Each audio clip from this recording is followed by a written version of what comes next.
Welcome to Sports Econ 101, the show where we discuss sports topics from a business perspective. I'm your host, Edward Brown, along with my co-host, well-known radio sports personality, Bruce McGowan, who's actually off today, and Vern Glenn of CBS affiliate KPIX-TV in San Francisco. And today's show is going to be really interesting because we're going to have a couple of guests, a couple of sports psychologists, Jeff Greenwald and Keith Power. That would be kind of interesting. Also, we're going to be having sports trivia questions at every commercial break, and the vacations are not sponsored by the radio station, but by Lighthouse Resort and Marina. And the vacations are free. Their only request: a $75 cleaning fee to cover housekeeping expenses.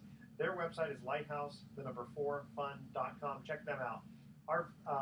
Let's see here. You can also listen to us, Sports Econ 101, on iHeartRadio, TuneIn Radio, and CRN.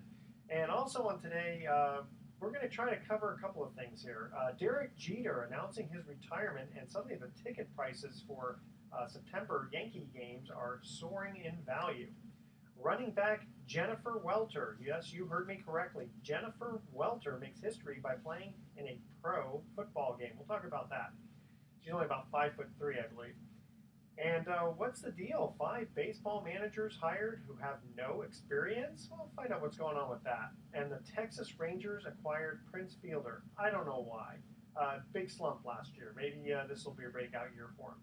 Oklahoma State's sophomore guard Marcus Smart is considered one of the best all-around players in the country, but is losing his composure. He pushed a fan and got suspended for 3 games. We'll talk about that. And 4 players were banned from Iranian's women's national team for failing, get this, gender tests. That ought to be interesting. And this segment of Sports Econ 101 is sponsored by Pacific Private Money, providing mortgage investments that are currently yielding 8% secured by real estate. It doesn't get any more conservative than that. Check them out at pacificprivatemoney.com. You can email us, Edward, at sportsecon101.com.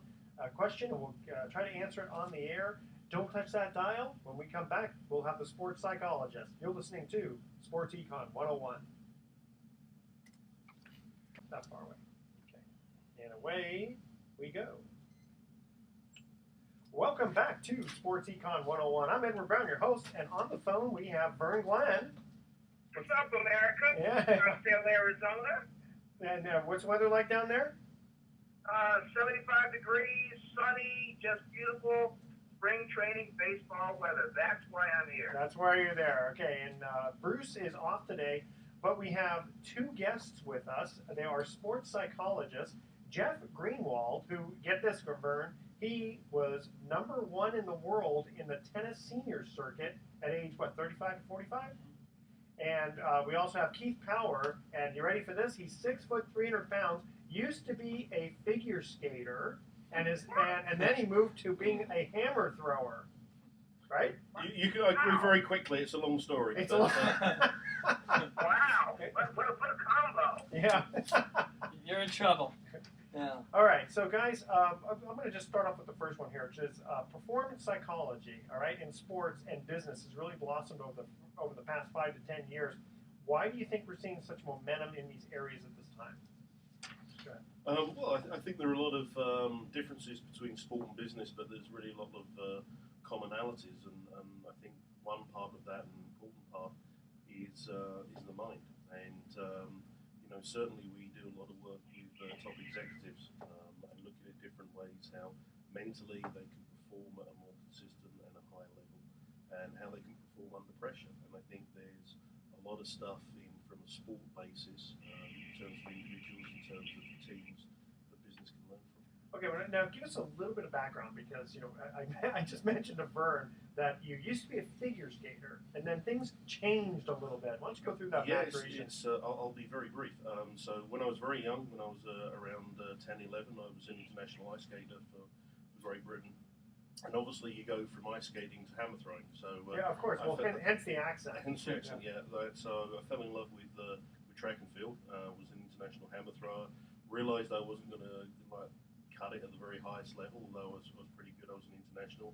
And I went into bobsledding, or bobsleigh, as we like to say in Britain. So, and when you did figure skating, was it just singles, or did you just singles? It wasn't even Blades of Glory stuff. Yeah, okay. Well, because I was just going to say that. Can you? Yeah, that was going to be my next question. We're talking about triple sow cow, the toe loop, all that stuff? I could do that, triple lutz and all those kind of things. It was a long Well, time I was ago. thinking about the hammer throwing. I was thinking, can you imagine if you would have taken one of those women and said, "Hey, baby, hammer throwing. We're going to practice with you first." I think I was too young for that. If it'd been a bit older, That's I right. might You were have younger done then. it. Yeah, too Okay. young. I was very fortunate competing in those three sports internationally, and then I took over at a very young age. When I was 23 as the head coach for Great Britain at the Olympics for bobsleigh, and I'm very proud of the fact I'm in the Guinness Book of Records as the youngest person ever to There coach you at the go. Olympic Games. Well, wait, Vern, we were talking before we went on the air about the movie Cool Runnings. Yeah. So he was the John Candy part. And is that why you gained all that weight? Well, was just to be the Just John like John Candy, John Candy? I'm not quite in John Candy's shoes at the moment. Yeah, But, thank goodness. Which is good. I carry it well. Making bobsled team, they didn't make it this time. Yeah, they finished in last place, so they were. Yeah, last place. Yeah, so no medal again. No medal again, but I'm not sure they quite had the talent and resources as a lot of other countries had. Well, when you're training in sand, That's not It's now. pretty tough. Okay, and so Jeff, give us a little background about yourself, because I was introduced you as you were #1 in the world for tennis in the senior circuit. Before you got into the senior circuit, what were you ranked? Well, we should probably go back to when I started, which was at 12 years old, and at that point I was throwing my racket around a bit, and so, but I did say I wanted to be a pro tennis player at 12 years old. There So you go. my parents put me on a plane and sent me down to Bollettieri Academy for 2-3 years. So Wow, I got okay, that's going serious. kind of what these some of these kids do. Not like me playing the clarinet, and then after a year saying, I hate this thing, get me out of here. You stuck with it. I stuck with it, yeah, but not without its challenges along the way, and played in college. So I played a little pro for a couple of years, but definitely in the last 15 years found the mental aspect of how to get into that zone and what to do to prepare to play my best more consistently. So anyway, I figured something out. So that was helpful. Okay. Vern, do you want to ask any questions before I get into these other ones? Well, I'm curious. As a sports psychologist and as a father of 3 athletes myself, what particularly, how do you get inside these heads of these athletes to I guess tap into their potential to make them just leave everything out on the pool, the track, the field, or whatever, instead of just doing enough to get by? Well, there's sort of two parts to that. One, those who do just enough to get by, and then those who are just hampered, right, by pressure, by anxiety, by what we know as performance anxiety, right? So there's a lot of hornets flying around ready to sting you when you're an athlete trying to win and make money and feed your kids, as you said, Vern. So well, that's what we talked about this a couple of weeks ago. Jan Stenerud just kept thinking to himself, I'm going to miss this field goal, against the Miami Dolphins. That's not a good thought. No, that's not, and that's why they didn't get into the Super Bowl that year. I think that was the '72 year. But those thoughts come, right? And everyone, you have to learn how to deal with those, right? So Doubts. It keeps us in business, I guess. But it is, yeah. Okay. There's science behind it. Well, another thing I'd like to chip in, Vern, I think part of it is, obviously you're a parent yourself, you want your kids to do as well as they want to do in sport, and certainly there's a lot of research on the parenting side that creating the right environment for kids is critical, and often at an early age we lose a lot of kids get burnt out because the parents don't create the right environment, put far too much pressure on them, and they're not mini adults, they're children, and dealing with them is different than dealing with pro athletes. In this competitive world that we live in, especially with kids at a younger age, because now, instead of having kids that play everything, there's kids now that are like specialty, whether they just limit themselves like one sport or whatever like that. But in this competitive world, where there's so much pressure on these kids to perform, do you find like you're getting more business than ever? Yeah, I'm the CEO of our company, which is Keith Power Associates, and we do a lot of work, across all sorts of different areas, and one of them is we run a program called Elite Parenting, which is helping parents understand how to get the best out of their kids academically and how to get the best out of them from a sporting context. And it's not really saying that the world isn't a tough place. It's just the kind of like verbally beating up your kids and shouting at them every weekend when they're playing sports and whinging and moaning at them is not going to get the best out of them. So there are different routes to get the best out of them. Yeah, here in Marin County, sometimes they have certain weeks, they call them silent weeks. And it's like, you're not allowed to cheer, jeer, or anything as a fan, which is making it very quiet and not very good, I got to tell you. Well, I don't know where you've been hanging out. I mean, my kids play soccer. My son's 5.5, daughter's 7, and a lot of parents are out there. And it's the expectations, Vern, to your point, you know, you guys, the expectations are high. And kids are, you know, coming into my office and, you know, frequently just, you know, having a specific college in mind, wanting to, you know, be pro, and a lot of pressure for sure. Wow. And just an interesting piece of research was there's something called the special study, which actually started in the 1950s, and it was University of Chicago psychology school, and they asked children and teenagers, how special are you compared to the people that you compete against in sport? And in 1952, when they first did the study, only 4% of the children said they were special and they were kind of elite. And the last piece of research that was done, which was 3 years ago, 82% of the children said they were special. Interesting. Hey guys, we're going to cut to our first commercial break here, and again, the theme is the Olympics. All right? Figured, you know, right around Winter Olympics time, right? Okay, here's the first commercial break. Here's the first trivia question. This is the first time we've ever had a multiple choice question, all right? I love that. Okay, in the original Olympics, there were only about 5 events, okay? That's a fact. How many events are there in the modern day summer and winter Olympic Games? And you have a choice, 100, 200, 300, 400, or 500 events. That's a lot of events. The first 3 emails, we're going to do the emails this time. The first 3 emails with the correct answer win a free 3-day, 2-night stay at the Lighthouse Resort. Email edward@sportsecon101.com the answer to this question. In the original Olympics, there were only 5 events. How many events are there now in the modern day summer and winter Olympics? 100, 200, 300, 400, or 500? Don't touch that dial. Sports Econ 101 will be right back. Okay, so there's our first segment. All right. Okay, you can hear okay? I am in my room. Oh, good. 6:15. Excellent. At the time of that segment, I drove the car, parked into the garage, got in the elevator, and parked into my room. All that in one segment. Not bad. I'm scared to hear what's going to happen in the next segment. Yeah. Oh, who was that in the picture?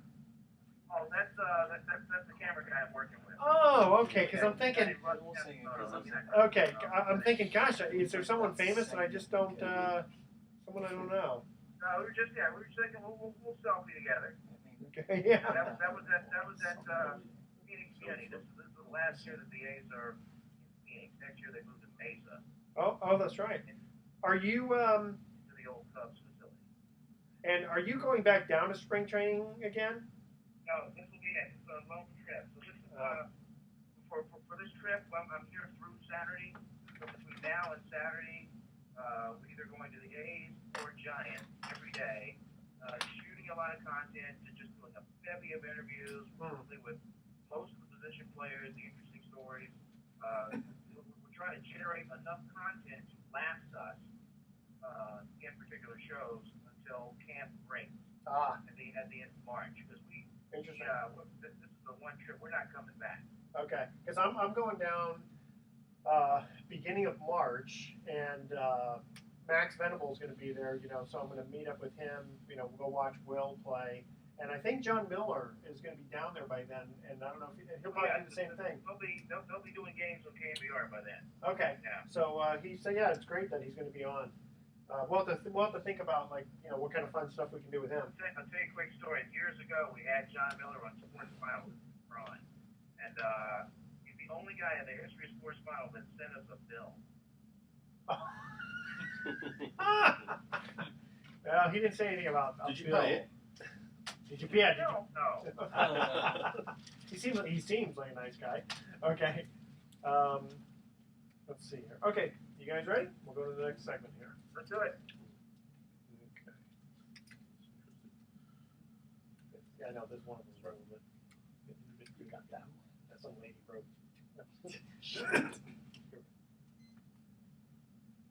Welcome back to Sports Econ 101. I'm Edward Brown, your host, with Vern Glenn on the phone. Down at spring training there. Bruce McGowan's off today, and we've got a couple of extra special guests here, which we'll reintroduce them right after the answer to the trivia question. Here was the first trivia question. Again, the theme was the Olympics. Now, in the original Olympics, there were only about five events. How many events are there in the modern-day Summer and Winter Olympic Games? And this was multiple choice: 100, 200, 300, 400, or 500. What's the answer? I'm gonna go 200 B. Okay, and gentlemen? I would normally go 200. Gentlemen? But today, 300. Actually, it's 400. Oh, 400 events. Isn't that amazing? wow. Wow. Well, and, and they've cut out some events now. Yeah, that's true. Like baseball. Wrestling and Yeah, like the important ones. baseball is out. Yeah. Yeah.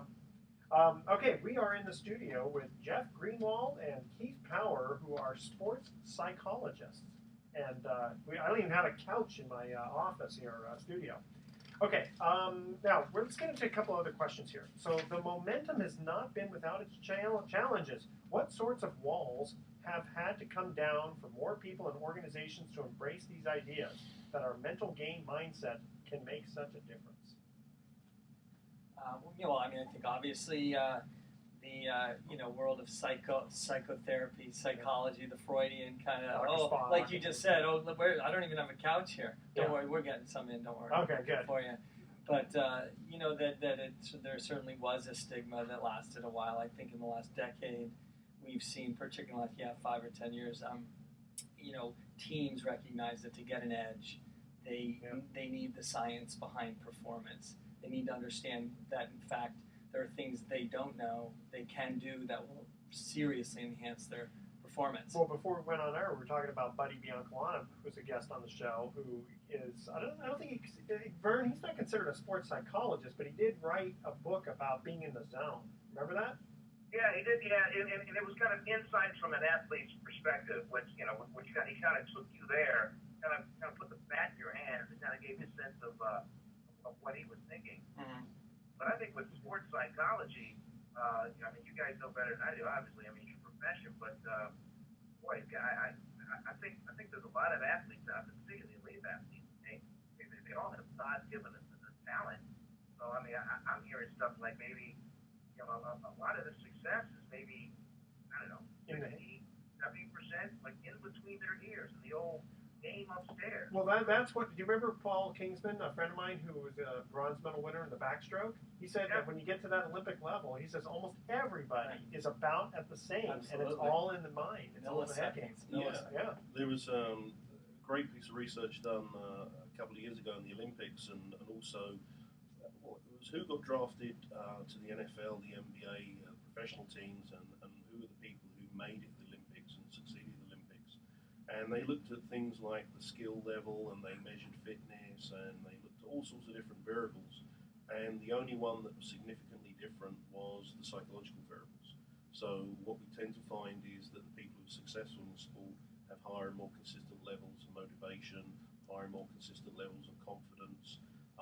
And when you talk about flow states and being in the zone, where sports psychology is going at the moment is that stuff's really important, but not as important is how do you feel, and if you get up in the morning you don't feel great and you've got to compete.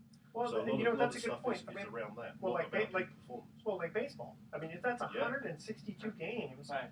Sometimes these guys don't get a day off for quite a while, and they have to do all that traveling with the airplane and everything. Sure. Time zones. And our thing is around sustained high performance. We can throw around the concept of peak performance, but how do we keep it, maintain it, like you said, over 162 games? And that involves sleep, nutrition, etc. So it's a lot of the aspects. Well, I mean, I was a semi-professional bowler, but I knew deep in my heart I wasn't good enough to be like the guys on TV. I just didn't have the stamina. You wanted a radio show. That's what I wanted. I wanted a radio show. Deep down, I saw that. Yeah, but Edward, my question to you is, how did you know? I mean, did you convince yourself? No, you know what? Your brain just said, okay, I just have to shut it down. Or I mean, what part of the brain kind of maybe steps forward and says, no, you can't do it. Well, You got to throw 100 balls a day. You got to do this, that, whatever. well, I think a part of it had to do with the physicality of it. My thumb. I'd broken my thumb when I was 17. That really, effectively, it really hurt my career because I was starting to turn pro actually at 17. But so you go day after day, you practice, and then there were definitely times when I had my one zone where I won a tournament and I did really well, and it's like I knew I was going to win it. It was that sort of thing. But the rest of it though, you get these little aches and pains and certain things. You go, I just can't. I just knew that deep down, no matter how much I tried, I couldn't get over that hump.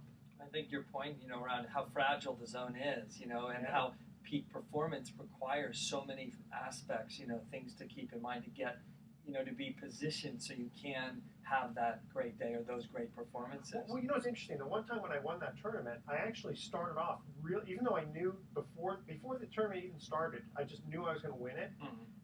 I started off terrible. And I had to really just crank it in order to get to the next level. Then I started terrible again in the semifinals, and I had to crank it to get to the finals. It was really odd. Nice not to have expectations then, right? But my expectation was, wait a minute, I thought I was going to win this thing. Let me ask you guys, what do you guys charge? How much does this cost? Well, it really depends upon what we're doing. So if it's like individual, consultations, there'll be a different fee. If we're working with professional athletes, college athletes, it really depends. And then, the other side of it is we run a lot of workshops for businesses and also for, team development, those kind of things. So they all come in at different price points. But we're pretty good, but so we can't really tell. It's state secrets. But in the USA Today, I think it was about 5 years ago, that they had sports psychologists ranging from essentially $125 for just individual consultation up to $300 per hour. Per hour, $125 to $300. That was sort of the range for sports psychology. Yeah. Well, this brings about a big question. Okay, here's a guy that could be considered a hot button issue. When you talk about guys who maybe had that mental edge, lost it, and now they're trying to get it back. And I'm talking about Tiger Woods. There was a time he would show up and just immediately get in your head. He just had to look at you, and he was in your head, and guys would just crumble.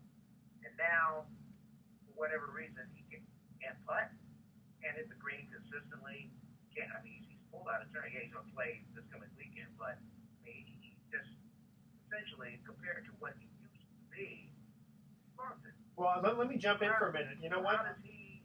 Hey, Vern, I'm going to guess part of it is that these other people don't have ex-wives running after you with golf clubs trying to kill you.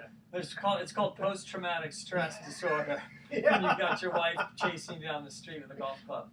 No, but I would just say, Vern, it's a great question, and one thing I would say, and if you look at a lot of top athletes, and of course I've worked with a lot of tennis players, Federer, who sort of was on top and did so fantastically well, and when the guys get a piece of you, when people get a piece of you and they see you're vulnerable, it's like sharks to blood, And Tiger had this aura, had this thing. It was his own and others, and that perception is huge. So I think there's an element of invincibility that can be chipped away at, no pun intended. So I think that's part of it. Well, and also I was just going to say is that sometimes we always go to the mental side, and obviously that's a big part of what we do, but that's not always the case. So any performance is really made up of three areas, which is skills, the fitness requirements of the sport, and the mental skills required of the sport.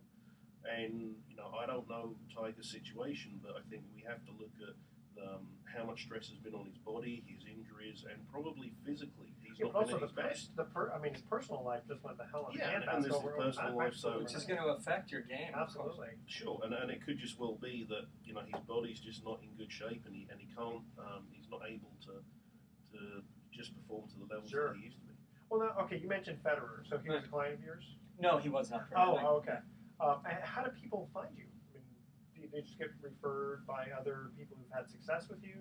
That's now how it is often now is clients referring clients. If you've done a good job, because the rubber meets the road. If people are getting better, playing better, hey, what's going on with so and so? They're really doing well, and then so people talk, and that's a referral, word of mouth is a big part of it. Sure. You know, I wonder how much of it is just the idea that someone says, I am now going to a sports psychologist. Internally, they just, it's like going to a doctor when you're not feeling well and just go, I know I'm going to get better because I'm going to go see the doctor. Right. You know what I mean? Yeah. It's sort of, because it's all internal within themselves. It's not like you're giving them any pills. You're not giving them drugs. Right. It's all a mental thing anyway, right? Well, it's as Keith said, it's a combination of looking at their overall profile that, you know, so. Well, and my favourite joke in the world is how many sports psychologists does it take to change a light bulb? And do you know what the answer is to that? The answer is that it doesn't matter how many sports psychologists you've got, the light bulb is going to want to change. Yeah. And, so it is. I like that. Did you hear that one? Yeah. That was a good one. Okay, hey, tell you what, stay with us. We got to cut to another commercial break here. Again, the theme is the Olympics. I like that. The light bulb has to change. Okay, here's our second trivia question. The Olympic Games were started by the ancient Greeks to honor what mythological god? The first three emails with the correct answer win a free 3-day, 2-night stay at the Lighthouse Resort. Email Edward at sportsecon101.com the answer to this question. In the original Olympic Games, the original Olympic Games were started by the ancient Greeks to honor what mythological god? Don't touch that dial. Sports Econ 101. We'll be right back. Okay. You're looking that up, do you, to try and... Yeah, I know. Sometimes guys do that. Okay. All right, who knows the answer to that one? You know what I was going to say, that sometimes your watch was I just heard it. I just heard it, then I went, oh, yeah. I just heard it at the exact time you said, get rid of it. Well, okay, you see that towel over there? Mm-hmm. I used to tease Vern because he was really, he's animated, so he'd pound on the desk so I got him a towel. Hey, you haven't used that towel for a while. So, yeah, the Vern Glenn Memorial Towel. Yeah. Yeah. Oh, man.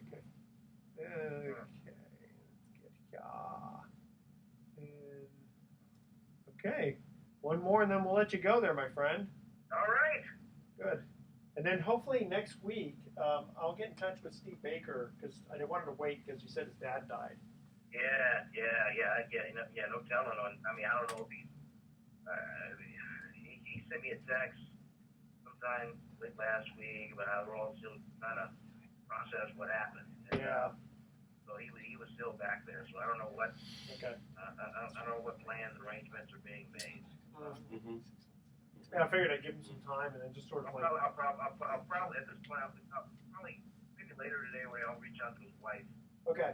Next body and find out what's going on. Yeah. Thing is, I didn't know him, so I thought it wouldn't be appropriate for me to. Gee, I'm sorry your dad died. Now make sure that you're with us next week. Right. Right. Yeah. Yeah, really. Yeah, it doesn't exactly. sound so good. Yeah. I'll need a sports psychologist myself on that one. The light bulb needs to change. Needs to want to change. Wants to change. Wants Yes. to change. Yes. That's great. That's critical. See, when I've been to therapy before, it's really simple. The therapist, my wife, just agree on what I need to do change, and that's the end Exactly. of it. Yes, dear. Yes, dear. You and Nikki ever gone to therapy? No, we haven't. Although I could say maybe I've been driven to therapy. Either you're driven to drinking or therapy. Yeah. I wonder, you know what, the sports psychologist is like a regular one. You just have a nice big bottle of whiskey. That was the old days. That was the old That days. was a sports psychologist in the old days. Yeah. Yeah. Okay, so what I'm going to do, boy, we're going on a lot of segments here. We need to cover a bunch of this other stuff that I wanted to cover, which is okay. So, tell you what, we'll move quickly through some of these things, and then we'll go on to, because I always like to do some little bit of variety Sure. stuff. Okay, here we go. Welcome back to Sports Econ 101. I'm Edward Brown, your host, along with Vern Glenn on the phone. Yes, sir. Yes, sir. And we got a couple of sports psychologists with us here who we'll reintroduce in just a moment. When we cut to the second commercial break, we ask this trivia question. Again, the theme is the Olympics. The Olympic Games were started by the ancient Greeks to honor what mythological god? Anybody? Zeus. Zeus. That is correct. Is it right? That is. You're the man. I would have thought, okay, maybe Hercules or something. No, Zeus. Very good. Well, this was the big heavy. Yeah, he was the big heavy. He was. Yeah, you're right. You're right on that. Okay. Okay. So now, guys, I want to ask you one of those questions here. There are so many things that go into marketing great teams. The difference between great and just average performance among athletes, teams, or organizations can often seem small, not to mention so intangible. How do you determine which factors matter most to improve someone's performance, or how to take employees in the organization to the next level?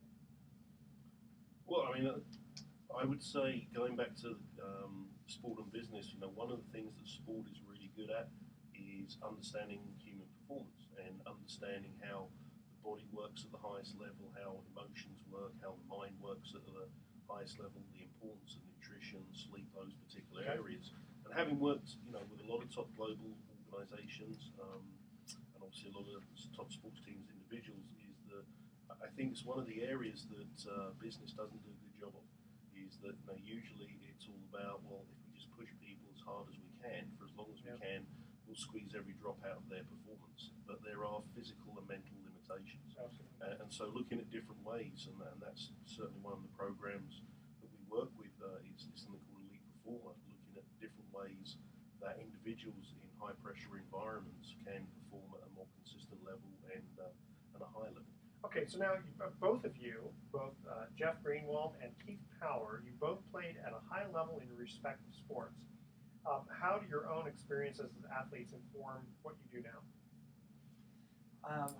I think, certainly it helps when we're talking to athletes or organizations, people who are under pressure, who have presentations maybe that they're facing an anxiety around that or wanting to be the best and sort of sustain high performance. And we've had to, dial in our own performances and really figure out what do we need to do before the World Championships? What is it that, a month or two before, what do I need to be doing each day to get myself in that position, as Buddy said, to get into the zone? So I'm eating better, I'm getting to the gym more, I'm doing the cardio, I'm on my sleep. So my wife, of course, is always saying, oh, really? The world, you're going to play again? She knows, where this is going. Well, you know what this reminds me of? You remember the original Rocky movie where not Clubber Lang, but Apollo Creed, he's getting ready, and his trainer, you're the best in the world. No one can beat you. That's kind of a little bit of sports psychology. You remember that, Vern? Oh yeah, Yeah, dude. And now it's a bunch of these, especially in the NBA. They're yo boys. They're hoodies. The ones that are hanging out with them, saying, "Hey man, entourage. Man, you ain't those guys are soft. Hey, you beat those guys." Yeah, my wife, I put her in that role. You're the best. You're the best. You're the best. Yeah. Jeff, You're the king. You're the king. You're the king. You're gonna win this one. This is yours. This is yours. In or out of bed, right? Hey, keep it clean. Keep it clean. Yeah, this is a family show. All right, guys, you know what? Stay with us because I'm going to move on to a couple of things. Thank you very much. By the way, how do people get a hold of you if they need some sports psychology? Well, if they want to go onto our website, it's probably the easiest thing, and it's www.kpaelite.com. So that's kpaelite.com, and that will have all their contact details there if you want to get hold of myself and Jeff. And I know Jeff has his own website as well, which is jeffhgreenwald.com. It's very simple. All right. I have one last question for both of you guys. Is there one particular sport that has the greatest amount of sports psychologists than maybe the others? That's a good one. Yeah, that's a great question, and it tends to be the individual sports. So if you take golf and if you take tennis, you probably have the top 100 players in the world. Probably less than 5 are not working with or have worked with a sports psychologist or some kind of mental skills coach. So certainly it's massive in those sports, and you have a small army of sports psychologists that follow these people around the world on the circuits. Yeah, that makes sense. I understand that. Okay, we're going to move on for just a minute here. Derek Jeter announces his retirement, and the ticket prices for the September Yankee Stadium games have soared, as well as the last 3 series on the road to Boston. I believe on that note, tickets for Jeter's last game of the Yankees more than tickets to opening day and the ring ceremony of the Boston Red Sox. Wow. That's amazing. Well, it reminds me that when Cal Ripken announced, his retirement, and he went around doing the circuit, it's going to be kind of the same thing, don't you think? Yeah, Would you? Zeus fallen from grace. Yeah. Zeus is taken out. The difference between Jeets and Cal Ripken is that there's a lot of women and a lot of ports who are jockeying to get their last hits at him. Oh, really? They could be all women. All those two. Yeah. Well, the last game versus the Orioles at 2 p.m., just before the announcement, the prices were $26. By 5 p.m., it was $280 for a cheap seat, and by nighttime, the price was $800. And last year, the market was more bullish for Rivera's retirement. Remember, Mariano Rivera did it. And it said here, okay, on March 9th of last year, the peak day when Mariano Rivera announced his retirement, the average ticket price for the final home game rose to $467 and wound up falling by nearly 50% by the day of the game. Isn't that amazing? So it's all, so this guy here says he recommends that the fans sit tight and allow the hysteria to die down, citing the same kind of drop, that happened to Rivera will probably happen here. So it says here, of course, by September, there's a good chance that fans will know whether the Yankees will be bound for the playoffs, which would alter the frenzy over watching Jeter's last game, right? That makes sense. Okay. Now, did you guys hear about this running back named Jennifer Welter? And she made history by playing in a pro football game. Of course, I think it was arena football, but still. So this young lady is 5'2", 130 pounds, and she was a running back. And I don't know if you watched any of the videos, but oh man, she got creamed. She was met by 6'4", 245-pound defensive lineman Cedric Hervey for a 1-yard loss, and said that apparently she was unfazed. And then she ends up telling him, "Is that all you got?" She goes, "I didn't want him to think that I was intimidated." She doesn't probably need our services. Yeah. For a 1-yard loss, and then she got his face. Oh yeah. Well, it's not so much got in his face, but she just kind of announced. I mean, it's interesting because you watch her get whacked, and you can hear the audience groan, and then she just gets right up. Wow. So That's the first time I've ever heard of a woman in a football uniform in a game trying to emasculate a 6'4", 280-pound man. yeah. Well, Either fearless or stupidity. I don't know. Well, they said that this is the first time it was a non-kicker. Because remember, there was a woman who kicked field goals, I think, for a while. So now, what do you guys think about the Texas Rangers acquiring Prince Fielder?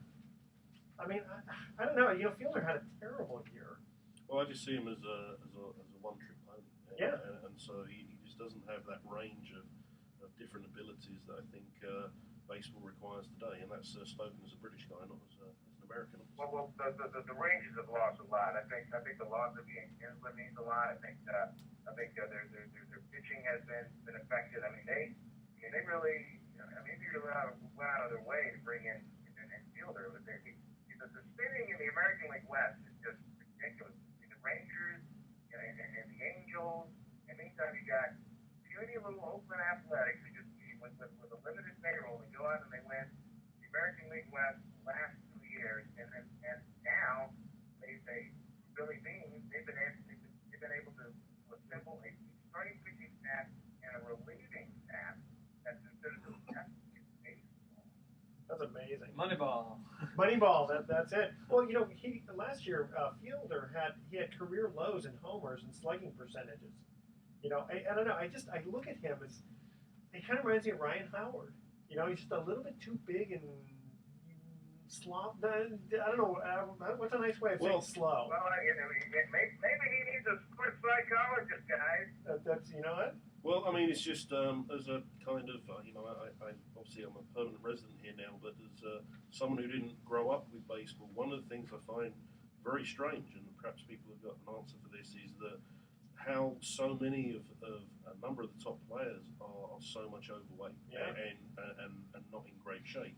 And I find it interesting in the modern game how that's allowed to happen. Is those of you who know the game of cricket, is that it was kind of how that was like 10, 15 years ago, but even now in a sport like cricket, everyone is in incredibly good shape and fitness is so important. So I'm just surprised that there's not more stuff going on with contracts and people being insistent that people are in reasonable shape. Well, hey, Vern, before we started the show, I was asking Keith about cricket, and he said, well, because I didn't understand the game that much, and he said, well, if you got about 3 days, I'll explain it to you. And I go, yeah, that's about how long cricket games are. That's how long a game is. That's yeah, right. It can go on and on and on. Now, I heard, and I don't know if you know this, but I heard that, okay, you know Foster's, the beer? Uh-huh. You know how huge those cans are, Mhm. right?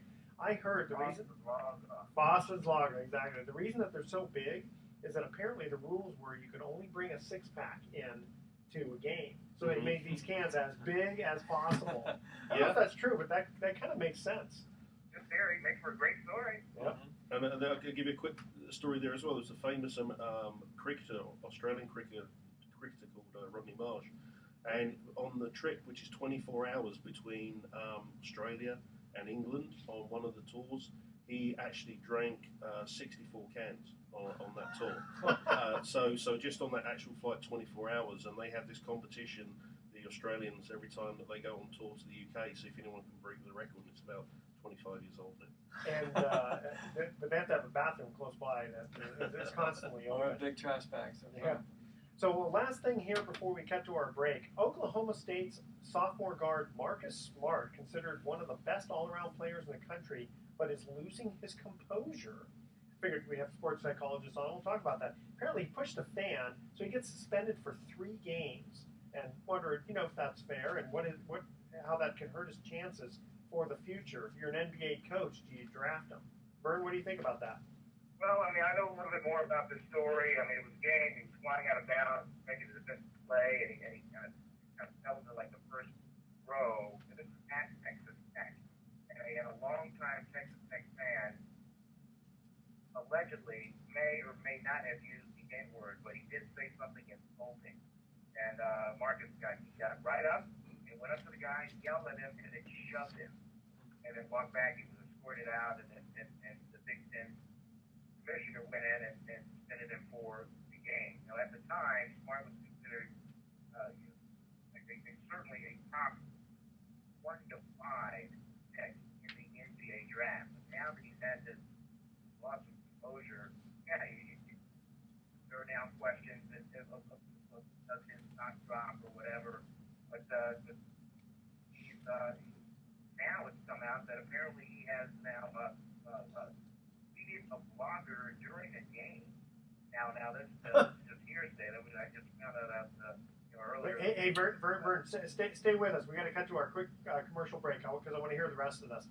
Okay, third trivia question, commercial break here. In 2008, we're talking about the Olympics. Michael Phelps beat Milorad Kavik by 1/100th of a second in a swim. I remember that race. He out-touched him. Yeah, I was going to say, that's right. Now, I was going to say, your kids are swimmers, so you'll know this, the answer to this one. So he beat him by 1/100th of a second in a swimming race. What stroke was he swimming in that race? The first 3 emails with the correct answer win a free 3-day, 2-night stay at the Lighthouse Resort. Email Edward at SportsEcon101 the answer to this question. Michael Phelps in 2008 beat Milorad Kavik by 1/100th of a second in a swimming race. What stroke was he swimming? Don't touch that dial. Sports Econ 101 will be right back. 200 butterfly. That's right. Yeah, it was There's the butterfly. His kids are big swimmers. God, he was just so close to it. That's crazy. Just touched the wall. Yeah. Just bam. That was it. Yep. Okay. When we're done, what time did you say today? We should be. We have 2 minutes to go. That's it. Yeah. Okay. Actually, it's. Well, Vern, in the last few years back when I was competing in bobsleigh, is that in the World Cup circuit, you do 4 runs, and each run is roughly a mile. So you do 4 miles on ice. And in the last event that I ever competed in, the top 6 teams were separated by 900ths of a second. Jeez, That's amazing. Wow, my God. It was very close in the 2-man event that I watched. That's crazy. What is it's it? super. Can you bring that up again on the air? Sure. Okay. So we'll answer the question. And then, Vern, do you want to stay with us or? Yeah, I'm here. Okay. All right, because we only have 2 minutes to go. All right. So we're going to let Keith answer that question. Okay. And away we go. Someone's breathing into the thing. Are you breathing? Are you breathing? Stop breathing. No, I'm just kidding. No breathing. Okay. All right, here we go. Welcome back to Sports Econ 101. I'm Edward Brown, your host, along with Vern Glenn, our co-host here in spring training. Just chilling. Just chilling, baby. Okay, and we cut to the third and final commercial break. We asked this trivia question. Again, the theme is the Olympics in 2008. Michael Phelps beat Milorad Kavik by 1/100th of a second in a swimming race. What stroke was that? Keith knows the answer as well as Vern. It was 200 fly, 200 The butterfly. butterfly. That is correct. Right. Now, you were telling us off air an interesting story about bobsled and time. Yeah, Yeah, 1 minute. Go ahead. Sure, very quickly. So at the World Cup and Olympic Games, you do 4 runs. Each run is roughly a mile long. People often say, well, 100 meters, people winning by 100 from 200. That's really super close. A few years ago, the last event I ever competed in on the World Cup circuit, we finished 4th out of about 40 teams. And the first 6 teams were separated by 900ths of a second. So again, for me, 900ths of a second over 4 miles on ice is nothing. And I think it really illustrates a sport at the highest level is that you've got to get everything right, physically, mentally, technically, tactically. Really, really important. It's never one thing. It's understanding, getting everything So, right. is it still winning by a nose then? Nose of the Maybe of the a bobsled? maybe a hair. Something like that. Yes. Yeah. That's amazing. Yeah, in fact, our friend Paul Kingsman, he won the bronze medal by 3/1000th of a second, I think it was. Otherwise, he would have been 4th, which is not worth anything, unfortunately. Yeah. Okay, here's our thoughts today. First of all, I want to thank our guests, Jeff Greenwald and Keith Power, who are sports psychologists. Thank you, Vern, for joining us on the phone. Great to My be here. pleasure. Thank you, guys. Appreciate it. Okay. So here's our thoughts for the day. Pain is only temporary, but victory is forever. Teach that to your guys, huh? And don't practice until you get it right. Practice until you can't get it wrong. Words of You wisdom have a here. budding career then. Yeah, there you go. Tune in next week to Sports Econ 101. We're going to be discussing sports topics from a business perspective and giving away more free vacations for answering trivia questions. Thanks for listening. On behalf of our team, I'm your host, Edward Brown. We'll see you next week. Goodbye, Eric. Goodbye, America. There you go. So long. Yeah, that's Vern's special goodbye. But All right, it's my friend.